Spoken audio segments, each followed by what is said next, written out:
Хочешь действительно понять тему, а не просто ее выучить? Объясни ее себе 10 разными способами.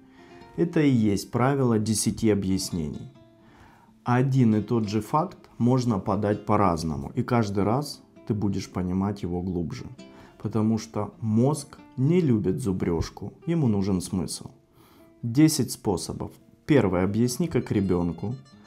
Второе. Придумай смешную метафору.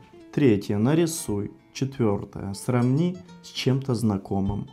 Пятое. Скажи одним предложением. Шестое. А потом 3 словами. Расскажи историю. Пошути. Преврати в формулу. И снова объясни. Но по-другому. Чем больше углов зрения, тем ближе суть. Ты не просто учишь, ты связываешь, осознаешь, запоминаешь. Сохрани, пригодится.